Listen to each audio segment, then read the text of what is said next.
This is a video I'm making for Avante, the young man who was working 2 jobs with a 1-year-old who's struggling and said he was sick and tired of being poor and didn't know how to get out. I didn't have time to answer you when I was walking, but I wanted to take this minute to give you a longer answer. I'll read you the tweet, maybe we'll put it up on the screen. To Avante, the young man who stopped me at the grocery store working 2 jobs with a 1-year-old who asked advice on how to get ahead. I gave you a short answer because I was in a rush and it ate at me. So if you follow me here, maybe you'll read this. What you're going through is tough. Being so young and already having to support a child is not easy, but you'll have the opportunity to become an amazing inspiration in a way I never could. Your success story will become your sermon. That being said, onto the advice. You're going to need to assume that luck isn't real or that it applies to everyone else but you, because the only way you're going to get out of your surroundings is by having something of value that other people want. And right now the only thing you have is your time with low skills to trade, which is a hard game to play. You have to trade a lot of it only to get a little. So your main objective is to have the time to learn a skill while providing for your family. That means in the short term your family may have to suffer. Scratch that. Your family will suffer, but better now when they're too young to remember it than when they're too old to forget. Again, not forever, but for now. So these are the things you're going to have to do. And this isn't dabble stuff. This is wake the fuck up, because if you don't, you're going to blink and be 30 and in the same spot, but worse. Number 1, cut all costs. And I mean all costs. You don't eat out anymore for anything. And if you're hungry, you deal with it. If it's not from a discount grocery store, you don't buy it. Clothing,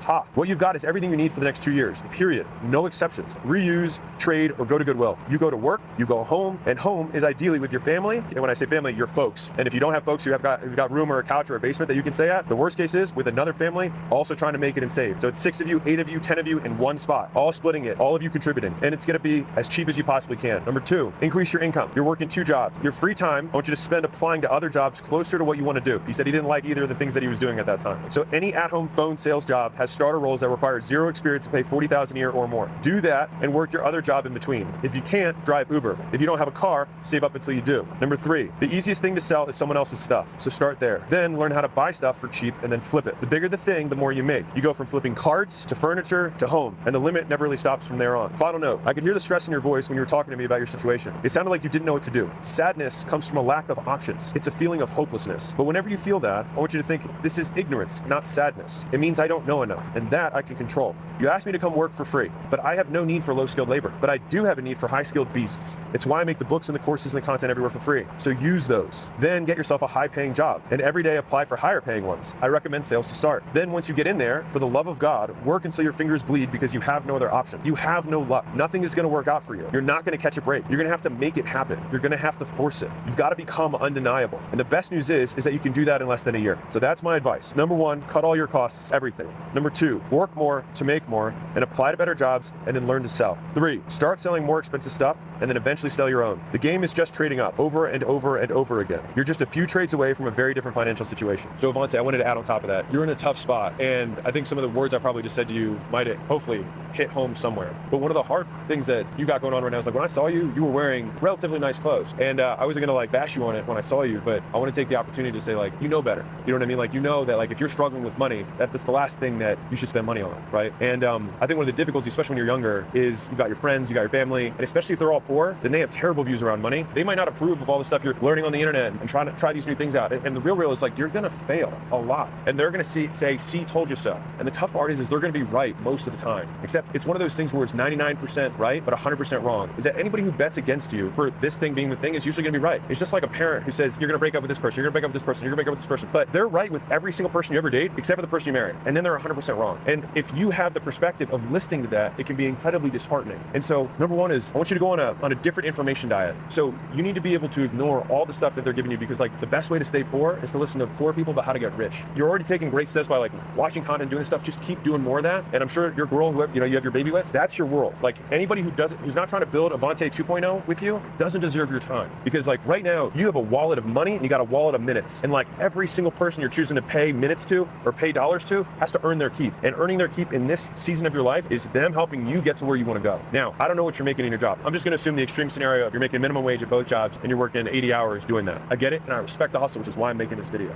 You need to get more for your time. And right now, the extra time on top of that 80 is you sleeping and probably spending time with your kid. And what I'm going to say, people in your surroundings will say like, that guy's extreme, or that guy, he's not balanced. And the answer is yes, I am extreme and I am unbalanced. For the season that you're in, I think you should be too. Because the thing is like, if you don't take action on this, 5 years is going to go by and nothing's going to change, because you're not going to get ahead. Like you need to get your head firmly above water, because you probably barely feel like you can keep your head above surface, right? That's where all that stress is coming from. And you don't know what to do. So to get the water lower, you've got to lower your time budget and your money budget. And I want to go really extreme with you. And I'm not telling you to do anything I didn't do, all right? I owned my car in cash, which I think was a $5,000 or $6,000 car. And I slept in a room with another dude in a house that had 6 other people in it, and we all split it. So I wasn't in a terrible neighborhood. I just paid $400 $500 a month in a nice neighborhood because I didn't have my own place. And so I had to split my kitchen. And I had to deal with the fact that 3 of them had dogs and was shit and piss everywhere all the time. It sucked. But you know what would have sucked more? Not being able to have the money to buy the courses and the seminars and the workshops that I was able to attend with the extra that I saved so I could learn my next skills. And so right now, food and shelter is the only thing you spend money on, and you're gonna drop everything else. And you're gonna drop those expenses to the greatest degree possible. And either your girl is working. If she's working, then you can have childcare. If she's not working to take care of the kid, then you need to say, listen, sweetie, like, I gotta do this for us right now. And so like, you're putting your sacrifice in, which is you're sacrificing your career so you can be with the kid. I need to sacrifice the kid right now so I can have the career, so that together as a family we're balanced rather than the individual. So there's 2 levels of balance I want you to think about. One is the macro, which is like, you can be balanced over your lifespan. When you're retired, you'll have more time. You can go to Europe, you can do whatever the other stuff is, right? And also you can be balanced in a family unit. Your wife might spend more time with the kid than she does in her career, but you're gonna spend more time in your career than you do with the kid for now. Cut out the people who are taking your time. Easy way to see this is like, if the people in your life don't have bigger dreams for you than you do, ignore all of their advice. Let's just ignore them entirely. And I know that that's simple to say and hard to do, but you're in a hard situation. And I think the question is whether you can be harder than your circumstances right now. And you have to be to get out of this. Luck has already dealt you a shit hand. Let's assume he's never gonna give you the right hand. You're never gonna get lucky, but you still need to win. And so now it's like, how do I do that? If you have a car, you can have more flexible hours if you drive Uber. That's something that I recommend for a lot of people. If you don't have a car, you need to save up as fast as you can to get one. Buy one in cash, negotiate, try and get yourself $5,000 to $10,000 car in cash. You don't have payments, you just have the insurance, which because it's a cheap car will be less. The remainder of your time, and you got to tell your lady this, is like, I'm gonna be spending 4 hours a day, every day, watching these videos, and this isn't me doom scrolling on YouTube. I need you to pick one skill that you want to have and only consume stuff about that. This is my one thing I'll let you buy. It's a timer you can buy for $5, not your phone. And you set the timer and you set it for those 4 hours a day. And every time you look away, you stop the timer. You do 4 hours of real work of studying the skill. After you've done enough of that work, and you're like, well, what's enough? 20 hours? Like, you're like, oh, I could do that soon. Yeah, I know. So I'm telling you, you can get out of this fast. You can switch those 4 hours of you learning the basics of that skill to spending the rest of your time being the most amazing applicant to new jobs that exist in the world. I didn't say go apply to jobs. I said be the best candidate that has ever applied. And you're like, I don't have experience. And you can address that. Like, what I don't have an experience, I will make up for and hustle.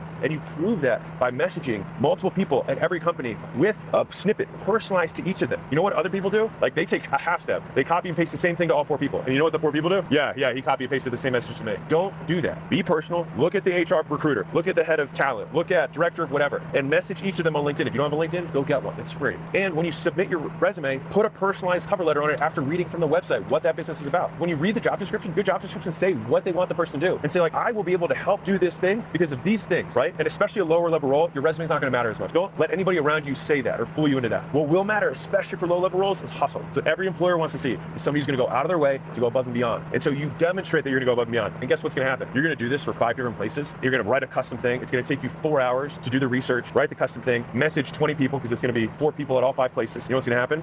Nothing, because you're not lucky. So what are you gonna have to do? Got to be undeniable. Do you think if you applied to 1,000 places like that over the next 6 months, you wouldn't get a job? I think you would. Do you think if like after you got off your shift, you drove over and you said, hey, I just want to let you know, not in a creepy way, you say, hey, just want to let you know, I applied to put my resume, I messaged a couple of you guys, I just want to let you know I'm really excited about the opportunity. Don't want to be overbearing, but if you guys would give me a shot, I promise I will work harder than any other candidate here. And I'd like to just show you that I'm demonstrating that by these things. So you're like, I have proof that I'm saying, I'm not just making this up, I have proof that I will work harder. And you know what'll happen?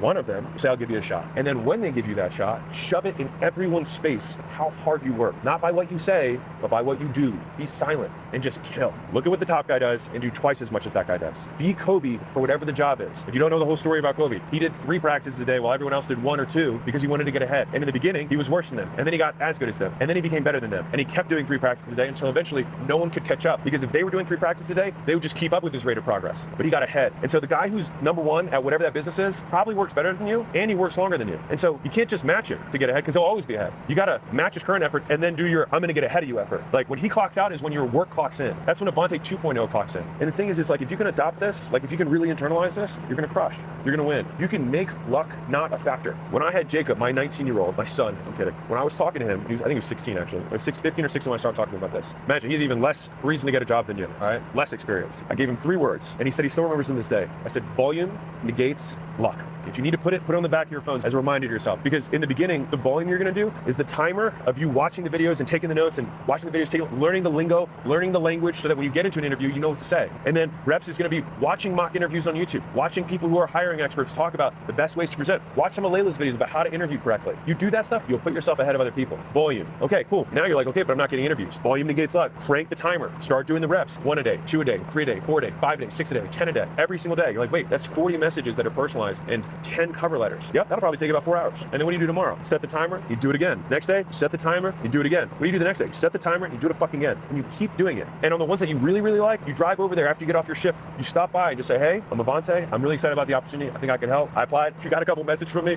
I promise I'm not a weirdo. I just did it because I wanted to stick out from the rest of the pile. Because I know you guys, I'm sure, for an opportunity as good as this, you probably got a lot of people who are interested. I just will promise you that I just want a shot. You say that, they will give you the interview. And if they don't, someone will. And once you do get that job and you work harder than everyone else, you turn the dial, and you don't do it for a week. You don't work harder than everyone else for a week. You don't work harder than them for a month. You don't work harder than them for 6 months. You work harder than the top guy for a year, for 2 years. And you're like, well, shit, dude, I'm already like 2 or 3 years from now. Yeah, I said it was a season. But on the other side of this season is everything else that you want. And so if I said, Avante, in 36 months, are you willing to give me 36 months to get yourself out of the feeling that you have right now? You're like, I'm sick and tired of being poor. I'm sick of not being able to buy the stuff for my girl that I want. I'm sick of not being able to provide for my kid. I want him to be in a good zip code. I want him to be able to have a good school. I want him to be able to have these things. There's a price tag on that. The question is just whether or not you're willing to pay it. If you're willing to pay it, crank the dial, and volume will negate luck. But you can't rely on luck. You can rely on volume. Because that, I promise you, independent of race, color, socioeconomic background. You're like, wait, some race or socioeconomic backgrounds or how someone appears gives them an advantage. Sure. But if you do it 1,000,000 times, does it give an advantage? Because you only need one yes. If there's like a lesson I can like have you like etch into your brain, is that there's a significant amount of money and opportunity that sits on the other side of being willing to be rejected by a stranger. If you get rejected 1,000 times, you are no worse off than you are right now. In fact, you're better. Why? Because you have 1,000 times experience. And so you either learn or you win, which means in both cases, by doing, you win by default.